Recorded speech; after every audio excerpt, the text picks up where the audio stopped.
요즘은 학생들이 많이 적죠. 우리도 없습니다.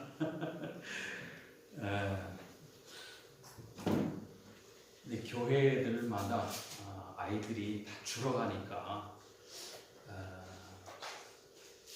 참 여러 가지로 많이 이제 고민들이 됩니다. 전체적으로 아이들 숫자도 줄어들지만 또 하나는 점점 이제 기독교에서 이야기하는 것과 또 학생들이 학교에서 배우는 것과 너무 차이가 나니까 이 사이를 어떻게 아이들이 메울 수가 없어요. 그래서 저도 이런 문제가 참 심각하게 고민이 됩니다. 학교에서는 벌써 중학교, 고등학교만 되면은 이 진화론, 그렇죠? 이 세상이 진화가 되었다라고 하는 이거를 배웁니다. 그런데 성경에서는 하나님이 천지를 창조하셨다. 빛이 있으라 해서 빛이 있었다. 마치 신화 같은 이러한 이야기들을 하니까 아이들이 혼돈이 오는 거예요. 학교에서 배우는 것은 우리는 저 옛날 하나의 세포가 변하고 이 흙이 세월이 흘러서 이게 사람도 되고 동물도 되고 이렇게 지금 진화해 왔다. 그러면은 아이들이 어떤 것을 더 신뢰하겠어요? 학교에서 배우는 것을 신뢰하죠. 그래서 교회가 고민입니다.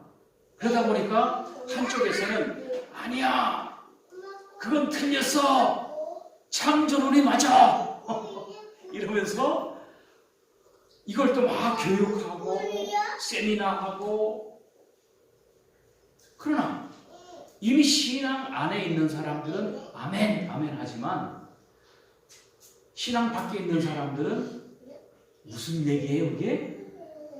저 사람들은 저 희한한 사람들이네. 왜냐하면 옛날에는요, 이 신학이 모든 학문의 최고라고 여겼어요. 그건 옛날 중세시대 때나 그러한 생각을 가지고 있었습니다. 그리고 중세가 지나면서 과학이 조금씩 발전하는데 엄청난 속도로 과학이 발전을 합니다. 그러니까 여러분 잘 아시는 대로 태양이 지구를 도느냐, 지구가 태양을 도느냐라고 했을 때 여러분 알아요, 몰라요? 모르죠. 우리는 태양은 동쪽에서 떠서 서쪽으로 지는 것만 봤지, 지구가 이렇게 돈다라고 하는 것은 꿈에도 생각 못하고 지금도 사실은 몰라요. 우리가 뭐 봤습니까? 뭐 관찰했습니까? 그런데 갈릴레오라고 하는 사람이 망원경을 발명을 하고 나서 관찰해 보니까 이게 아니다, 지구가 이렇게 도는 거다라고 하는 것을 이걸 발견한 거예요. 그런데 감히 그거를 그 당시에는 얘기도 못 꺼내요. 왜? 성경에 뭐라고 기록했냐? 해는 어디서 떠? 동쪽에서 떠서 서쪽으로 지는 거야. 성경 말씀은 진리야. 너 어떤 거 믿을래? 성경 안 믿어? 안 믿으면 너 죽어. 이런 시대예요. 그래도 어떻습니까? 사람들은 이걸 새로운 과학적인 사실들을 발견하면서 이것이 아니었구나라고 하는 것을 드러냈어요. 점점 그 다음에 이제 교회의 권위가 어떻게 해요? 그러면은 조금씩 떨어지잖아요. 조금씩 떨어져가지고 이제는 어떡하냐 하니까는 무슨 하나님이 빛이 있으라 해서 빛이 있었느냐, 그게 아니고 이렇게 물질이 생기고 그 물질 속에서 생명이 탄생하고 그 생명이 점점 진화해서 우리가 되었다고 배우는 겁니다. 여기에 우리가 하나님이 창조하셨다라고 얘기해봐야 지금 아무런 소용이 없어요. 저도 여기에 관심 있어서 공부 열심히 하고 있어요. 요즘은 우리 유전자 지도라고 들어봤어요? 예? 우리 사람들은 다 그 유전자를 가지고 있잖아요. 그 유전자를 해독했는데 이걸 해독하다 보니까 여러분 혹시 그 네안데르탈인 우리 들어봤어요? 옛날 우리 인류의 조상뻘 되는 그러한, 우리하고는 좀 달라요. 그런데 그 유전자를 분석하니까 그 사람들의 유전자가 한 12%가 섞여 있다는 거예요.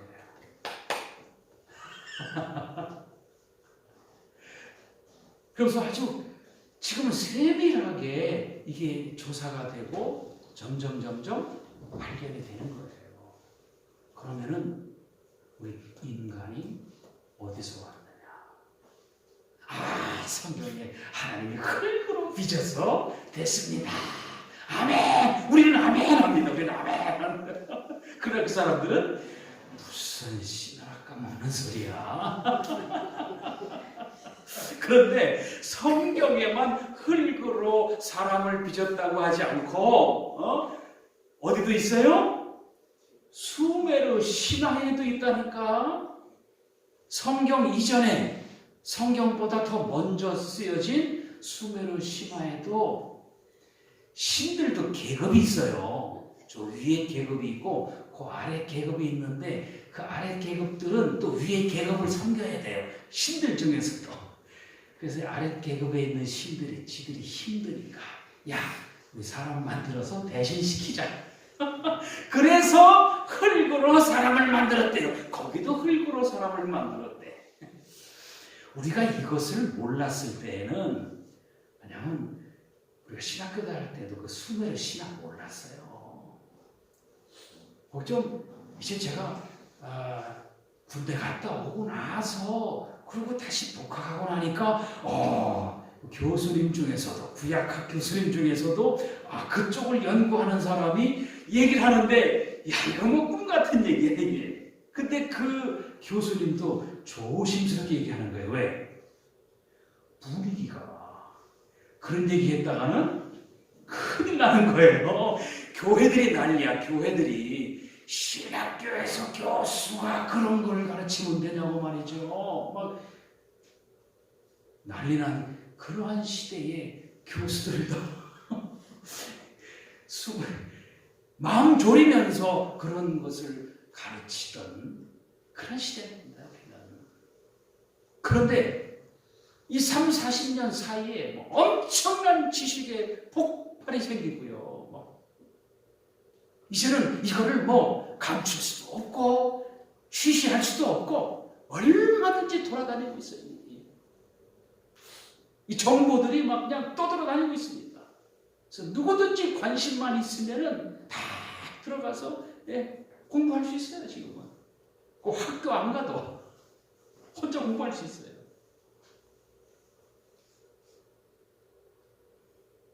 이러한 시대에 우리는 그러면 종교란 도대체 우리는 뭐냐 이거예요. 계속 우리가 흙으로 사람을 만들었다 하면은 우리는 그 얘기하다가 이제는 사라지는 거예요. 아무도 우리 젊은이들은 그것을 믿지 않습니다. 교회에서 얘기하면 그냥 그런가 보다 하지 실제로 나가면은 그게 아닌데 라고 하는 거예요. 저는 그렇게 생각해요. 이미 옛날에는 신학이 모든 학문에 꽂히고 제일 위였지만은 그러나 그건 그 시대고요. 지금은 세분화됐습니다. 과학은 과학의 분야에다가 맡겨야 돼요. 그러나 과학은 이 세상이 어떻게 만들어졌느냐라고 하는 것을 탐구하는 거예요. 그걸 발견해 나가고 있는 거예요. 도대체 이 지구가 어떻게 생겼느냐? 태양은 어디서 왔느냐? 이 우주는 어떻게 진행되고 앞으로 어떻게 될 것이냐? 이런 것에 대해서 과학은 연구하고 발견해 내고 있습니다. 이것을 성경이 이야기하는 것은 아니에요. 그러나 우리 성경이 얘기하는 건 뭐냐? 우리 신학이 얘기하는 건 뭐냐? 우리 신앙인이 얘기하는 건 뭐냐? 그러면 도대체 우리는 왜 사는 거냐? 이거를 질문이 달라요. 과학하는 사람들은 이게 어떻게 생겼느냐라고 하는 이걸 탐구하고 우리는 도대체 인간이 무엇이냐? 우리는 어떠한 목적으로 세상을 살아가는 것이냐? 사람들은 거기에 대한 궁금한 것이 있고 그걸 또 추구하는 거예요. 그냥 우리 인간이 밥만 먹고 그냥 잠만 자고 그냥 뭐 일만 하고 살아가는 게 이게 우리의 인생이냐 이래요. 인생의 중요한 부분이지만 이것이 전부가 아닐 것인데 라고 하는 거예요. 그러면 우리는 무엇 때문에 살고 무엇을 위해 사느냐라고 하는 이 근본적인 물음을 물을 수밖에 없다는 것입니다. 그럼 왜 우리 인간은 선과 악이라고 하는 것을 알고 이 가운데에서 우리는 괴로워하며 살아가냐 이거예요. 동물들은 선과 악이 없어요. 그렇죠? 자기 본능대로 살아가면 됩니다. 그런데 우리 사람에게는 무엇이 있어요? 누구는 착한 사람, 누구는 악한 사람. 그리고 우리가 어울려 살아가면서 더 좋은 면, 밝은 면이 있는 반면에 어두운 면도 있더라. 그럼 도대체 우리는 누구냐 이거예요.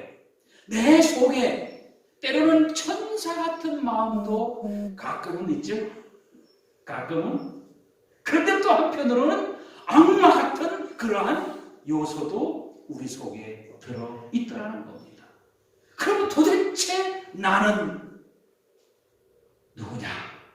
나는 무엇이냐? 라고 하는 근본적인 물음을 묻게 됩니다. 이것은 철학자들만 하는 것이 아니라 바로 그것이 우리 성경에서 이야기하는 거예요. 하나님이 사람을 만드셨다. 뭐 흙으로 만들었냐, 뭘 만들었냐, 그냥 그 시대 사람들, 옛날 사람들이 그렇게 했기 때문에 내려온 것입니다. 하나님이 우리를 만드셨다고 하는 우리에게 독특한 의미를 부여해 주었습니다.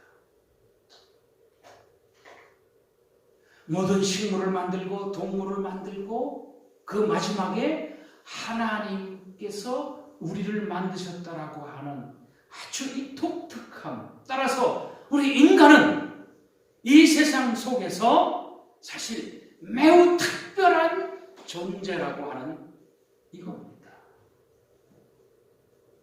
그런데 왜 그 당시 사람들은 우리를 흙으로 만들었다고 했을까? 흙이 어떤 존재예요? 옛날에 그릇이 다 뭡니까? 그릇. 예? 옹기. 진흙을 해서 만드는 옹기 아닙니까? 이거는 한번 떨어뜨리면은 박살이 나죠? 못 써요. 흙이라고 하는 것은 어떻게 보면 이 흙 속에서 모든 우리가 먹을 수 있는 양식을 얻지만은 비가 내리지 않으면 이 흙은 뭐가 돼요? 날리는 먼지가 되더라. 이 흙이 옹기가 돼서 우리가 유용하게 사용하지만 아차 실수로 떨어뜨리면은 와장창 깨져버려서 쓸모없는 것이 되어버린 거예요. 그래서 그 당시 사람들이 우리 인간을 이해할 때에 인간은 위대한 면을 가지고 있지만 하나님을 닮은 면을 가지고 있지만 또 한편으로는 우리는 정말 연약한 존재라는 거예요. 그들이 이해하는 거예요. 우리가 하나님을 닮아갈 때에는 천사와 같은 모습이 있지만 그러나 또 한편으로는 에덴 동산에서 아담과 하와는 누구의 말을 들어요? 뱀, 유혹자의 말을 듣더라는 겁니다. 이것이 우리가 가지고 있는 어떤 특성들을 이야기하는 거예요. 성경은 과학을 얘기하는 것이 아니라 인간이는 누구냐? 나는 어디서 와서 어디로 가느냐라고 하는 이 근본적인 물음을 묻고 거기에 대해서 답을 추구하고 있다는 겁니다. 따라서 우리는 이 성경이 과학을 얘기하는 것이 아니라 나는 이 세상을 살아가면서 어디로 가고 있느냐라고 하는 겁니다. 여러분 유물론 들어봤잖아요. 쉽게 얘기해서 그냥 공산주의 쉽게 얘기하면 그 근본이 유물론자니까 세상은 그냥 다 물질로 이루어졌다. 우리도 다 뭐예요? 다 거기서부터 왔다는 거 아닙니까? 그러면 우리가 살아가는 목적이 뭐예요? 무슨 목적으로 살아갑니까? 우리에게 과연 윤리적으로 살아야 할 이유가 뭐예요? 도덕적으로 살아야 할 이유가 뭡니까?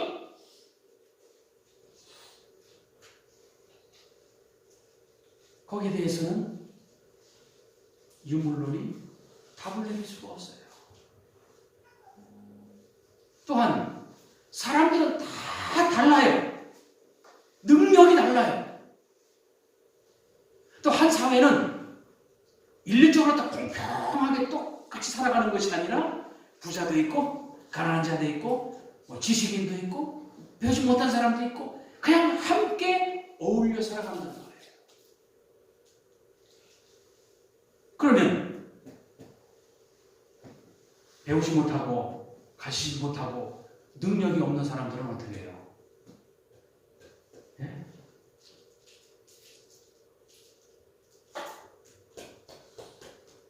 사람들은 그들도 한 사회의 일원이라 해가지고 함께 보듬어 안아가면서 살아가는 게 이게 한 사회입니다.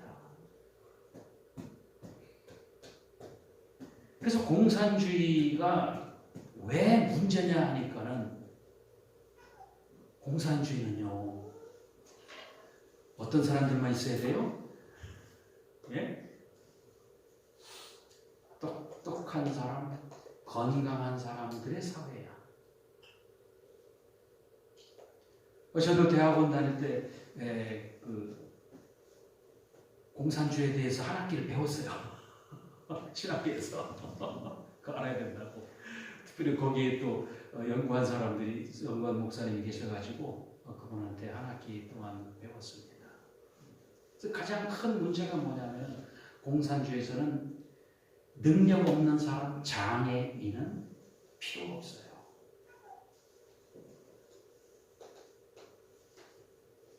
그래서 북한도 보세요. 장애인 올림픽하고 뭐 장애인들을 위한 뭐가 있어요? 전혀 없어요. 그런 게 없어. 그들은 도태시키는 거예요.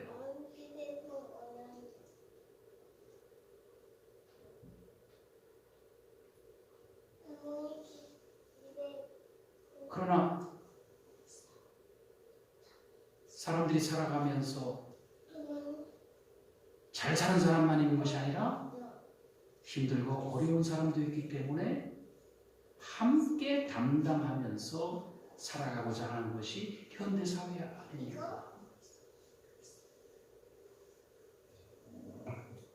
이렇게 유물론이라고 하는 것은 물질, 이것이 가장 중요하다는 거예요. 그러나 성경은 하나님에게서부터 이것이 나왔고 이 물질 속에 무엇이 있어요? 하나님의 정신이 있는 거예요. 그래서 우리 인간은 하나님의 형상을 담고서 만들어졌다라고 하는 이 위대한 진리를 성경이 이야기하는 거예요. 우리가 누구를 닮아요? 하나님을 닮았다는 거예요. 이것이 본래의 모습이라는 거예요. 그런데 우리가 그 본래의 모습에서 벗어났어요. 원래 하나님의 모습을 담게 창조가 되었는데 우리가 거기에서 벗어났다는 거예요. 이 벗어남, 그것이 바로 죄라는 겁니다. 하나님께서 목표로 하고 하나님께서 추구한 것이 있는데 하나님께서 우리를 인간으로 만드신 목적이 있는데 거기에서 우리가 벗어났다 하는 거예요. 그 벗어난 것, 그것이 바로 죄라는 거예요. 그러면 이제 우리의 삶은 어떻게 조정돼야 돼요? 우리가 잘못된 길을 갔으니까 바로 잡아야지. 바로 잡으면서 살아가는 삶. 이것이 이제 우리가 이 세상에서 살아가는 삶이란 말이에요.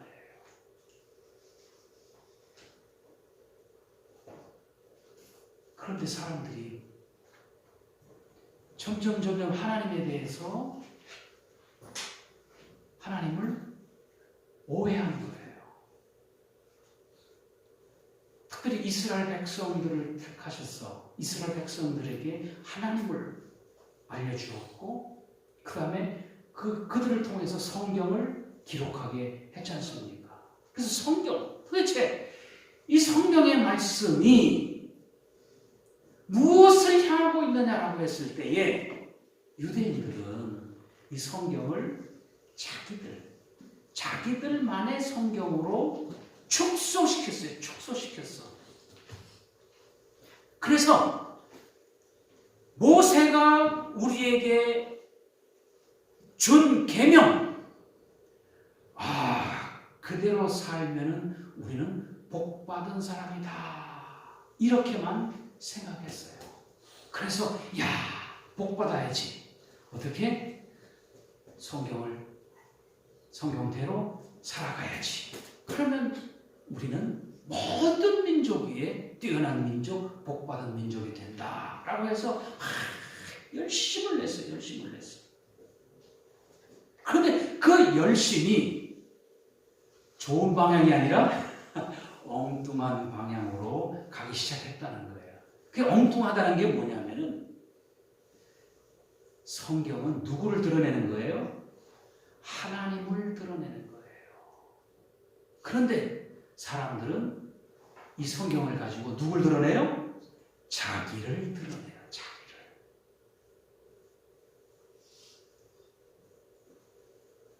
자기를 드러내면 어디까지 올라가요? 하나님까지 올라간다니까. 인간은 피조물이에요. 하나님이 아니에요. 그런데 꼭 이단들은 어디까지 올라가요? 하나님까지 올라가. 그래서 하나님, 엄마 하나님도 엄마 하나님까지 올라가고요. 네. 이단들은 나중에 보면 자기가 왕관을 쓰고 있어. 자기가 왕관을 쓰고 있어. 누가 왕관을 썼어요? 문선명이도 왕관을 쓰고, 이만희도 왕관을 쓰고, 자기가 뭐가 돼요? 하나님이 되는 거야. 인간은 피조물이에요. 근데 피조물이 자꾸 자기를 높이는 거예요. 그럼 이스라엘 백성들은 누구를 높였어요? 하나님을 높이지 않고 자기를 높이는 거 어떻게? 나는 율법을 잘 지키는 사람이라고 이런 거를 나타내면서 자기를 높이는 거예요. 그래서 여러분, 2단, 3단 구분하는 거, 그거 쉬워요. 그 사람 보세요. 그 사람 뭐예요? 자기를 낮추지 않고 높이는구나. 저거 가자.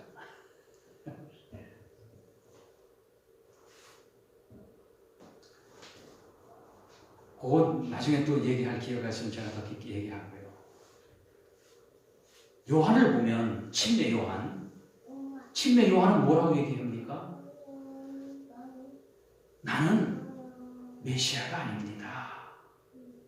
여러분들이 기대하는 메시아가 아니고 내 뒤에 오시는 분이 메시아입니다. 나는 그분을 세상에 나타내려고 이 세상에 왔습니다. 그리고 나는 지금 이렇게 소리를 높여 외칩니다. 내 뒤에 오시는 분, 그분이 그리스도이십니다. 그분이 구원자입니다. 그분은 더 높아져야 되고 나는 아무것도 아닌 자가 되어야 합니다. 침례 요한이 그렇게 얘기했어요. 자기의 사명이 뭐냐? 내가 높아지는 것이 아니라 나는 낮아지고 나는 아무것도 아닌 자가 되고 높아져야 될 사람은 누구예요? 예수님. 예수님만이 높아져야 된다는 것입니다. 이게 성경에서 얘기하는 거예요. 그러면 그것이 2000년 전에만 그렇고 지금은 안 그렇습니까? 지금도 마찬가지예요. 지금도 역시 누가 높아져야 돼요? 예수 그리스도가 높아져야 되고 우리는 예수 그리스도를 증거하는 증인들이에요. 증인. 아니 증인이 높아요? 아니면 본인이 높아요? 증인은 이야기하고 사라지는 사람이에요. 그렇죠? 내가 저 사람을 봤어요. 내가 이런 사건을 봤어요. 하고 증언하고 가면 되는 거예요. 그게 자기 역할입니다. 침례 요한은 자기 역할을 알았어요. 나는 예수 그리스도를 이 세상에 나타내는 것이다. 사람들이 모르기 때문에, 메시아가 온 것을 모르기 때문에 이분이야말로 하나님의 어린 양이라고 하는 것을 세상에 드러내고 나는 조용히 사라지겠습니다. 이게 침례 요한의 역할이라는 거예요. 그러면 성경은 누구를 드러내는 거예요? 예수 그리스도를 드러내는 거예요. 그래서 46절에 진실로 너희가 모세를 믿었다면 나를 믿었을 것이다. 왜냐하면 모세가 나에 대하여 기록했기 때문이다.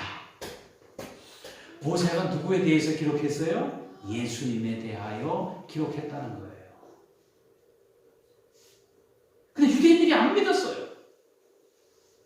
성경이 그럼 누구에 대해서 기록한 거예요? 구약 성경이 예수 그리스도에 대하여 기록한 것이라.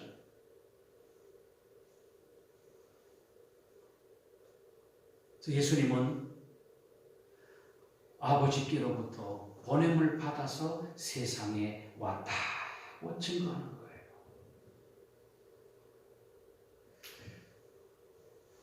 안 믿는 사람들에게는, 성경을 안 믿는 사람들에게는 이게 무슨 뜬당지 같은 소리냐 할 겁니다. 하나님이 이 세상에 예수를 보냈어? 하나님이 어딨냐? 믿지 않는 사람들에게는 이건 실화 같은 이야기입니다. 그러나 2000년 전에 그 나사렛 예수가 내가 하나님의 아들이라고 게 당시 사람들도 미쳤다고 했어요. 그렇죠. 둘 중에 하나입니다. 정말 그 사람이 미쳤던지 아니면 진짜든지. 예. 그런데 그 나사렛 동네에 살던 예수가 정말 하나님의 아들이었다라고 하는 이 증거가 어디서 나타났느냐 하니까 십자가의 사건을 통해서 나타난 겁니다. 예수님은 내가 십자가에 고난받고 십자가에 죽었다가 3일 만에 살아날 것이라고 몇 차례에 걸쳐서 제자들에게 얘기해 줬어요. 그러나 제자들은 안 믿었죠. 이게 무슨 말인가도 몰랐습니다. 기대도 하지 않았습니다. 그런데 그 말씀대로 예수님께서 십자가에 죽으셨고 3일 만에 살아나셨습니다. 3일 만에 살아났다라고 하는 것을 모든 사람들에게 나타내 주시지 않고 몇몇 사람들에게 나타내 주셨어요. 특별히 제일 먼저 누가 봤어요? 막달라 마리아, 막달라라고 하는 이 동네. 지난번에 성수를 갔을 때 우리 물고기 먹었던 데 있잖아요. 그 옆 동네가 막달라 동네, 옛 그 동네. 그걸 지금 발굴하고 있더라고요. 그 동네 출신이에요. 그 막달라 마리아가 제일 처음에 목격을 했잖아요.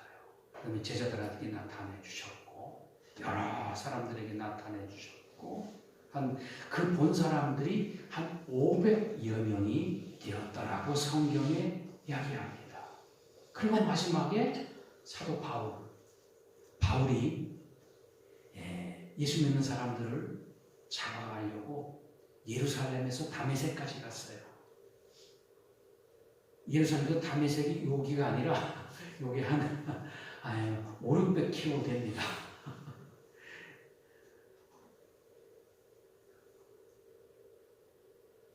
거기를 잡으러 가는 거예요. 가는 도중에 예수님을 만나잖아요. 그래서 이 바울이 확 변화가 돼가지고 누구십니까? 나는 네가 핍박하는 예수다 라고 하면서 예수님을 만난 거예요. 그래서 그런 이제 완전히 사람이 바뀌어가지고 핍박하던 사람이 하루아침에 돌변해서 예수를 증거하는 자가 됐잖아요. 이렇게 수많은 사람들이 예수님의 부활을 증거하게 됐던 것입니다. 그럼 둘 중에 하나예요. 예수님은 정말 살아계시면서 말씀하신 대로 하나님의 아들이었던지 아니면 사기꾼이었던지. 그런데 언제나 사기꾼은 드러나요, 안 드러나요? 반드시 드러납니다. 감추는 것은요, 감춘다고 감춰집니까? 아니에요. 감추는 것은 반드시 드러나게 되어 있다는 겁니다. 거짓은 드러나게 되어 있어요. 그래서 우리는 예수 그리스도의 그 가르침과 그가 했던 그 모든 것이 사실이다, 진실이라는 것을 믿는 거죠. 우리는 목격한 자가 아닙니다. 목격한 자들의 진술을 듣고서 맞다라고 하는 거예요. 그래서 나도 믿음으로 살아가겠다는 겁니다. 그러면 왜 우리가 그를 믿습니까? 그 예수님의 단지 부활 때문이 아니라 그분의 입에서 나오는 말씀, 그분이 행하셨던 삶, 또 우리에게 약속하신 이 모든 것, 이 속에 거짓을 발견할 수 없어요.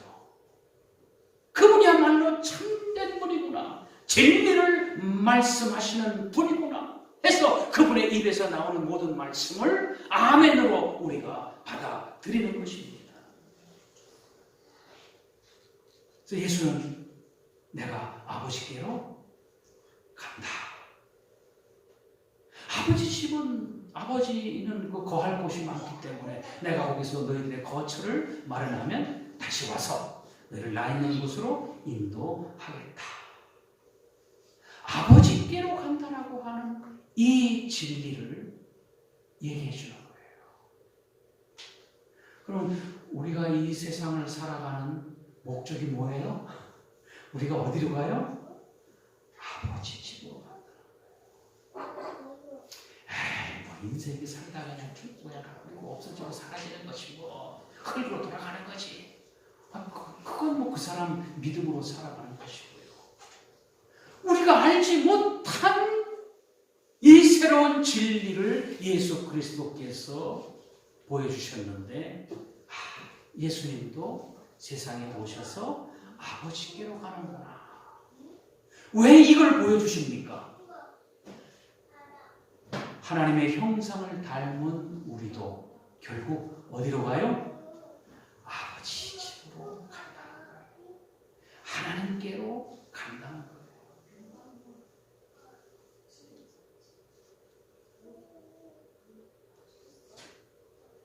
이 진리를 믿고서 우리가 살아가는 거예요. 따라서 우리는 분명한 목적이 있는 거예요. 나는 아버지 집으로 가는구나. 내가 가는 이 길이 하나님께로 나아가는 길이구나. 그래서 우리는 이 길을 나 혼자 못 가니까 누굴 따라가요? 예수 그리스도를 따라가는 겁니다. 지난주에 말씀드렸죠. 제자들을 부르실 때 나를 따르라. 따르라 하는 것은요, 물론 그 제자가 되는 것이지만은 그 따르는 것은 뒤를 따라가는 거예요. 그래서 복음서는 예수님이 언제나 길을 가시는 분이에요. 어디 한 군데 머물러서 있는 것이 아니라 잠시 머물다가 또 길을 갑니다. 그래서 복음서 전체가 예수님이 길을 가는 삶이에요. 그 길을 가면서 제자들은 따르고 그 길에서 가르치시고 그 길에서 병자들을 고치시고 이러한 일들로 복음서가 담겨져 있습니다. 그리고 결국 예수님은 아버지께로 가잖아요. 예수님은 고향이 없습니다. 왜? 갈릴리에서 그 나사렛에서 태어났지만은 나사렛에서 가니까는 사람들이 이 미친놈이다 이거 이렇게 해가지고 나사렛 동네 그 절벽에서 떨어뜨려서 죽이려고 했어요. 그 예수님은 나사렛에서 떠났지 않습니까? 나사렛 떠나고 이제 갈릴리 바다 가버나움으로 이사를 갔어요. 이사 갔지만 거기가 뭐 고향도 아니고 잠시 머무는 거예요. 그분은 3년 공생애 동안 계속 온 마을, 온 촌락을 다 두루 돌아다니셨어요. 거처가 있어요, 없어요? 없단 말이에요. 공중의 새들도 깃들 곳이 있는데 나는 머리 둘 곳이 없다. 세상에서는 뭐예요? 나그네로 살아간다는 거예요. 거처도 없이 살아갔어요. 왜? 왜 거처가 없어요? 내 집이 어디기 때문에? 아버지 집. 하나님의 나라. 아버지 집이기 때문에 세상에서는 거처 없이 사셨어요. 그리고 나를 따르라는 거죠. 마지막에는 내가 이제 아버지 집으로 간다. 우리는 여기에서 우리도 이 인생, 짧은 인생, 나그네 길이죠. 우리의 멋있는 집을 마련해도 기쁨이 며칠 가요? 한 달. 새집 가면 한 달이면 돼요. 나그네예요. 결국 우리도 아버지 집으로 가야 된다라고 하는 이것을 내 마음속에 새기는 그때부터 우리가 진정 자유를 얻게 됩니다. 그래서 성경은 우리가 어디로 가느냐라고 하는 이 진리를 우리에게 밝혀주고 있는 겁니다. 건강할 때 건강하다고 교만하면 안 되죠. 젊을 때 젊다고 까불면 안 되죠. 여러분도 다 젊을 시절 있었죠? 근데 언제예요? 잠깐 콕 지나가는 거예요. 저도 우리 선배 맨날 선배만 생각했는데 이제 오니까 내가 어떻게 돼요? 나도 이제 조금 있으면 은퇴해야 될 나이가 다가오고 있는 거예요. 잠깐입니다. 우리 어디로 가야 돼요? 아버지 집으로 가는구나. 여러분, 그 아버지 집으로 갈 때 어떤 모습으로 가겠습니까?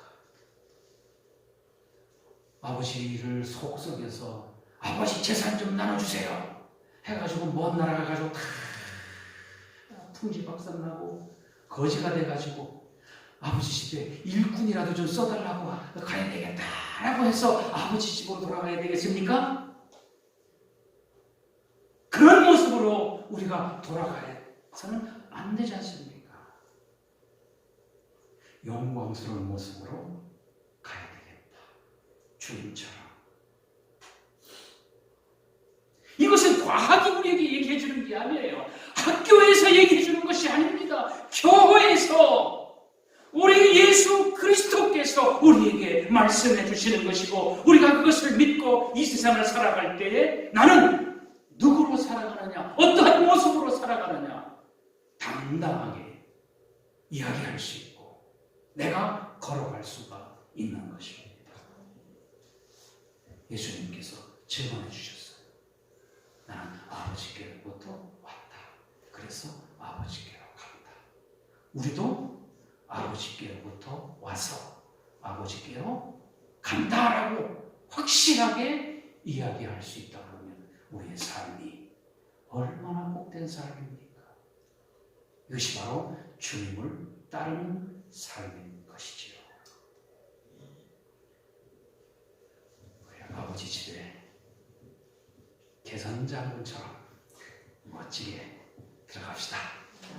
기도하겠습니다.